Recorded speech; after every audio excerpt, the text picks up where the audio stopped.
I am Danny Otto. Welcome into another episode of That Recap Show. Now, before we get into the episode, I just wanted to issue a major spoiler alert. We are going to be talking about everything that took place in the Eternals movie. So if you haven't checked out that movie, head to your local theater now to go see that. I so recommend it. And then come back here for all of the breakdown. Now, with that out of the way, let's start the show. Poppin' Off presents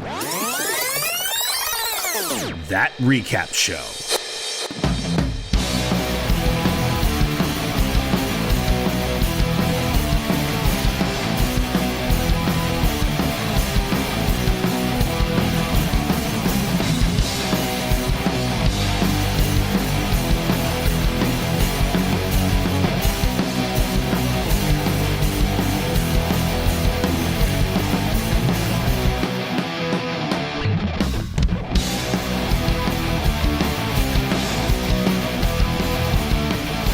All right, joining with me for all of the breakdown for the Eternals movie, it's the one, the only, it's Johnny Rico.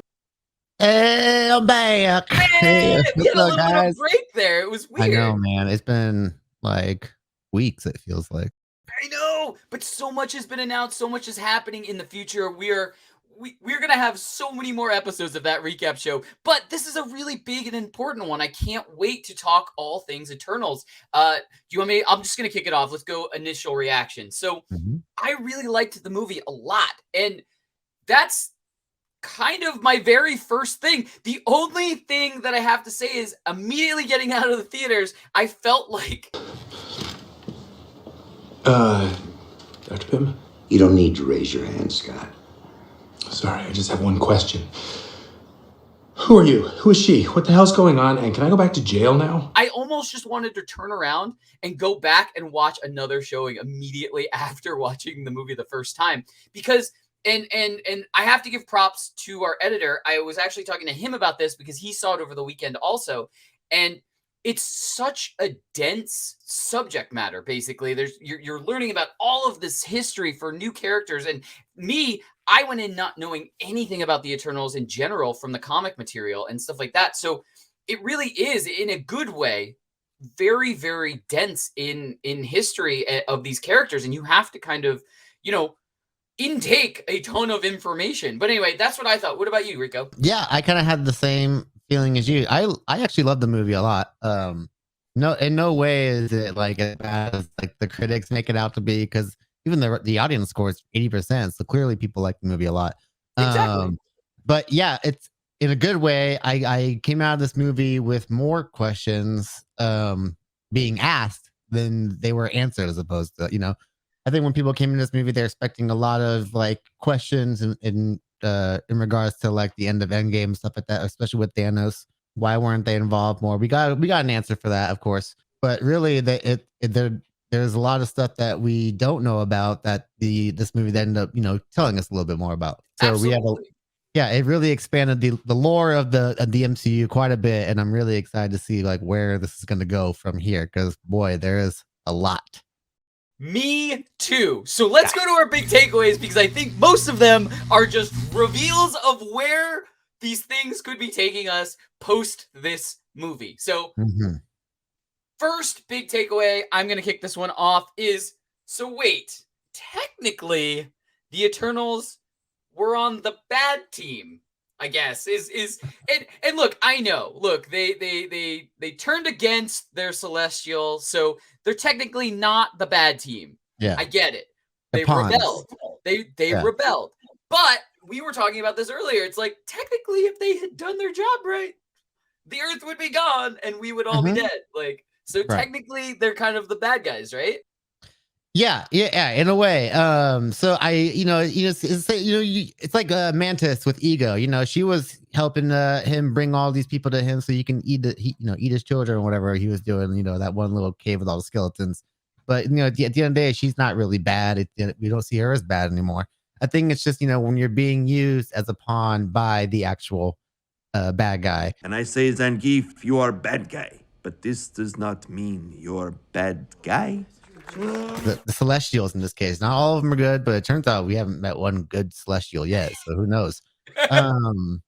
But yeah, I was just thinking about Ikaris, for example.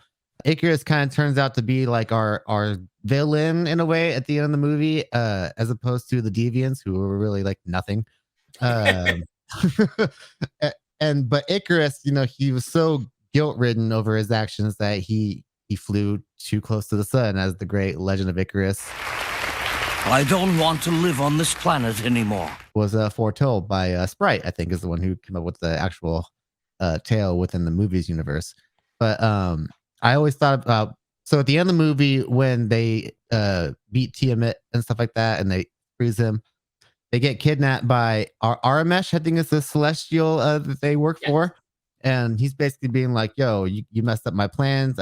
You must be judged. And then he just takes away, I think it's Sersi, Phastos, Kingo. And I'm not sure Sprite was there, but I think she was there. I don't think she was there because I thought they turned her human. Yeah. I'm very confused on that too. Like does she have her power still, but she ages like a human? That's the whole thing. There's so much questions. There's so many questions. So they're going back to the World Forge, which is where basically they were created. And maybe we can see Ikaris come back, but they bring him back with certain memories that make him more of a team member again, so we can actually get that character back as a good guy. Yeah, that would be really cool. So anyway, what did you have? What was your first big takeaway?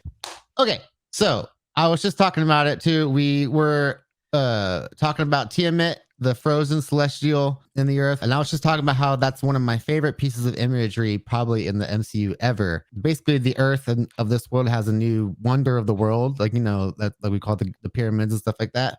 And I really I'm imagining all the possibilities we have of like them going to this location, what can come, like the ramifications of this celestial being on earth now is for the rest of the world. Like, of course, there's no way the Avengers don't see a celestial popping up out of the earth and be like, yo, what the hell is that? Like, we gotta go check that out. And there's gotta be some little bit of Tiamat still alive in there, I would think. You know what's crazy? So I just you saying that, I had two big thoughts. First one is Wong is teleporting somewhere cold, right?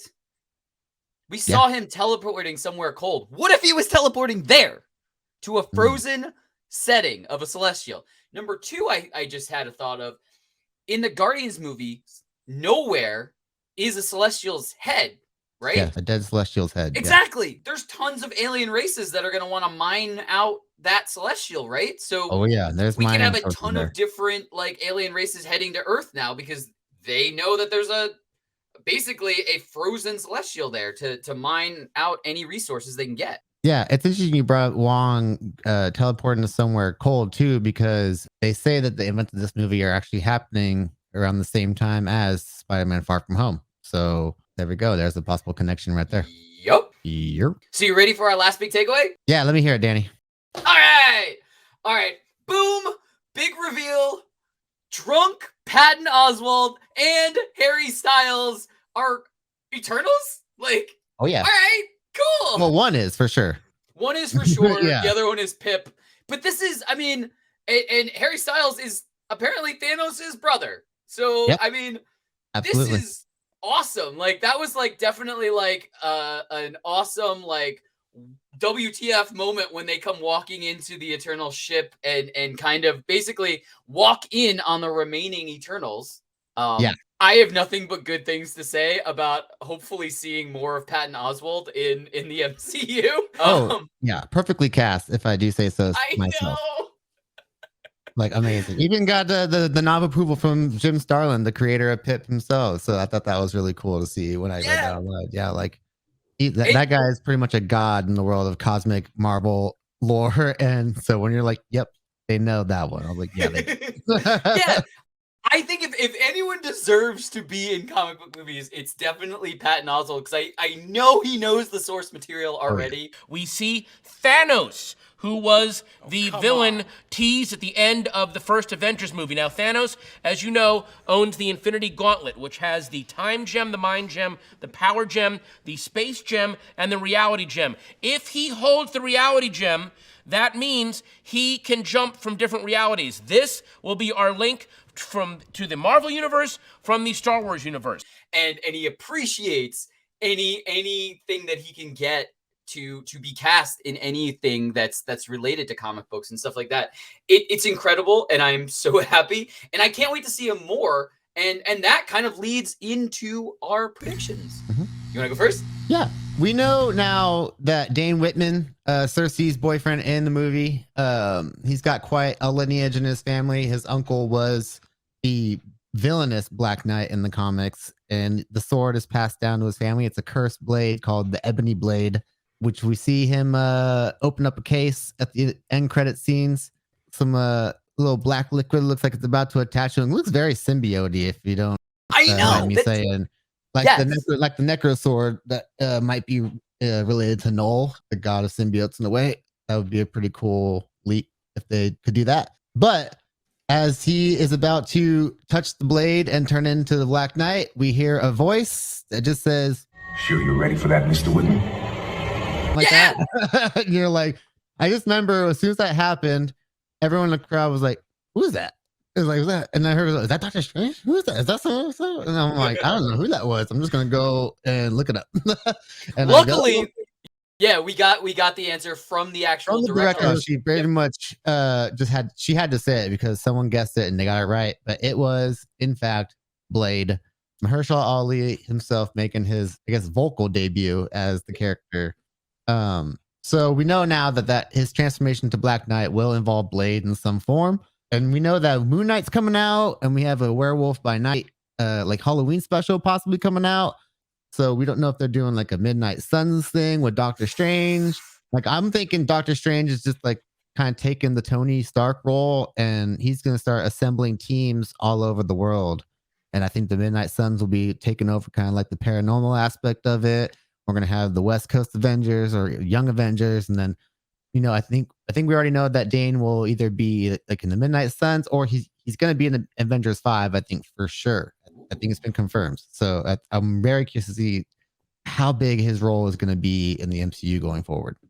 It's really cool, and I just remembered this when you were talking about Midnight Suns and Doctor Strange and stuff like that.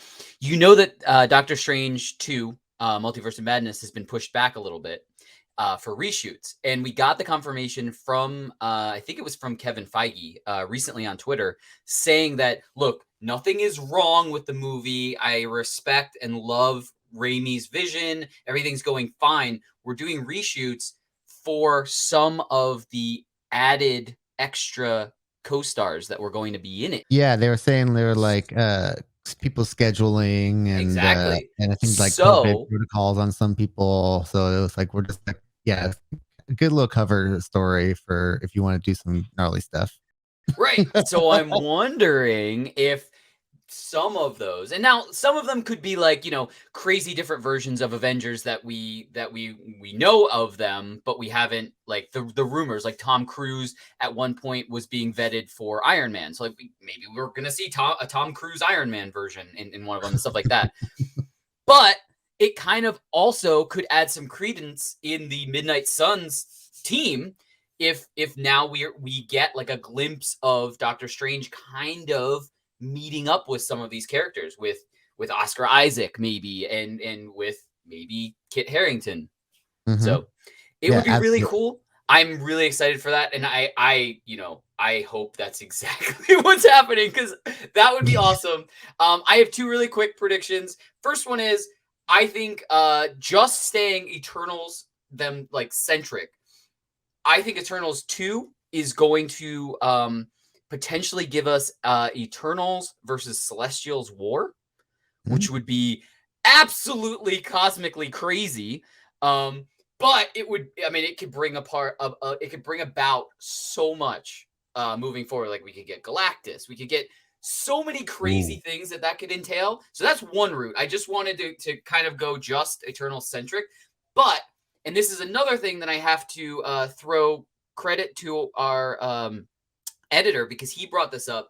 He said he heard rumblings on the internet, which AKA is probably rumors, but hopefully they're good. They're good rumors.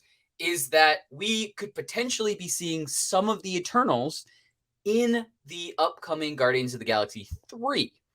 And I just think that would be such a cool, like just passing on two different, I guess, quests or searches, basically, because we know that Quill and the Guardians are probably looking for Gamora. But I also think that Guardians 3 is gonna, I mean, obviously we know it has to do with Adam Warlock, and we've heard other rumors that could be exploring Peter Quill's celestialness after, like, post ego. We don't know, like, is Peter just fully human now, or is like does he have some untapped power and stuff like that? I just think it would be really cool to kind of just see them crossing paths on 2 different missions, because we know the Eternals are out looking for the rest of their team and for other Eternals and stuff like that. So having them cross paths in that movie, I think would be really cool. Maybe not having it as like a main focus in Guardians 3, obviously, because there's so much stuff that could potentially be happening in that movie.